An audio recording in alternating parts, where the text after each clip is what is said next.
Nah, jadi drone merupakan kendaraan udara tanpa awak yang dapat dikendalikan dari jauh menggunakan remote control. Nah, jadi benda ini biasa dipakai untuk memantau maupun mendokumentasikan peristiwa pada suatu acara. Nah, jadi cara kerja dari drone ini bekerja dengan gaya angkat dari putaran baling-baling yang digerakkan oleh rotor atau maupun mobil listrik. Jadi drone ini dia bergerak atau naik ke atas menggunakan baling-baling seperti helikopter. Nah, jadi daya angkat ini terhubung dengan sayap, bagian-bagian komponen drone. Nah, jadi bagian-bagian komponen drone jika dilihat dari jauh, drone hanya terlihat badannya saja. Sepintas drone adalah suatu kesatuan penuh. Namun, apabila dilihat dari dekat, komponen drone dibuat saling terhubung satu sama lain. Setiap komponen memiliki fungsi yang mempengaruhi kinerja drone. Flight controller contohnya. Nah, flight controller ini merupakan microcontroller dengan fungsi kompleks pengendali drone quadcopter. Fungsi komponen ini untuk mengatur RPM motor agar menstabilkan drone dan menjaga ketinggian. Sementara fungsi utama flight controller untuk mengendalikan gerakan drone seperti yaw, roll, pitch, altitude, dan sebagainya. Drone pengendali lalu lintas udara menerima perintah dari masukan pilot. Pengendali penerbang menggabungkan komponen pendukung seperti sensor GPS, kompas, dan lain sebagainya. Motor merupakan komponen utama penggerak drone agar dapat terbang. Pemilihan motor harus disesuaikan dengan kebutuhan setiap motor dan memiliki karakteristik serta fungsi yang berbeda-beda. Nah, jadi motor yang digunakan pada drone quadcopter adalah KV sama dengan RPM per volt. Nah, jadi ukuran KV berbanding lurus dengan kecepatan putaran RPM.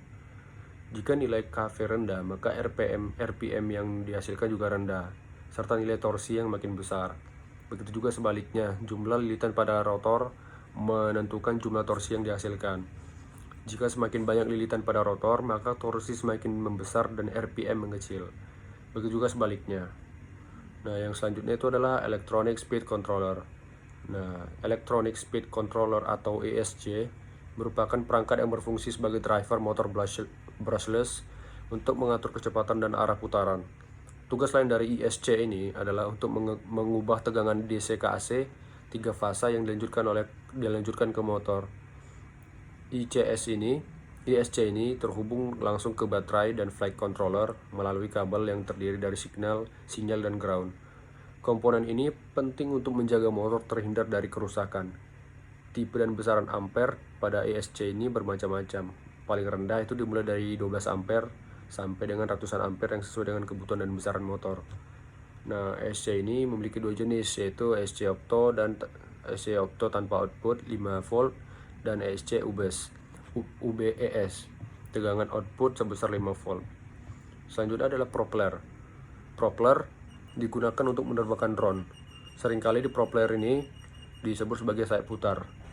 Nah, jadi alat ini bekerja dengan cara mengubah putaran menjadi gaya dorong untuk menggerak. Arah putaran dihasilkan dapat berputar-putar searah atau clockwise dan berlawanan arah jarum jam atau counterclockwise. Frame merupakan bagian rangka pada drone, menjadi tulang atau penyokong semua komponen serta tempat untuk menaruh semua komponen. Dengan adanya frame, komponen dapat terhubung dan terintegrasi dengan baik. Nah, selanjutnya itu adalah radio, transmitter, dan receiver. Nah, radio, transmitter, dan receiver ini adalah pengendali pada drone yang dapat diberikan program sesuai kebutuhan. Umumnya sudah satu paket dengan remote control ketika membeli baterai. Nah, baterai ini merupakan sumber daya utama pada drone. Karena menjadi sumber tenaga, pemakaiannya harus sesuai dengan persyaratan dan perhitungan sebelumnya. Hasil yang optimal dapat terlihat ketika penerbangan mencapai waktu maksimal. Jenis lithium polymer atau LiPo adalah jenis baterai yang sering digunakan. Selanjutnya adalah Power Distribution Board. Power Distribution Board atau PDB digunakan untuk mendistribusi daya pada drone dan memberikan jalur yang lebih rapi untuk menghubungkan baterai dengan ESC sensor. Nah, selanjutnya adalah sensor. Sensor merupakan perangkat tambahan lainnya pada drone untuk mendeteksi perubahan yang terjadi pada lingkungan. Selanjutnya ada GPS. Di GPS ini ada anemometer, barometer, suhu, cahaya, dan jenisnya yang ada pada drone kamera. Nah, drone untuk mengambil gambar dan pengamatan melalui citra visual membutuhkan kamera. Jenis kamera yang biasanya dipakai adalah kamera GoPro, mirrorless. Kedua jenis ini sama-sama menghasilkan video dan gambar berkualitas tinggi dan cocok untuk fotografi dan videografi jarak jauh. Nah, sekian dari penjelasan saya mengenai drone serta bagian-bagiannya. Terima kasih.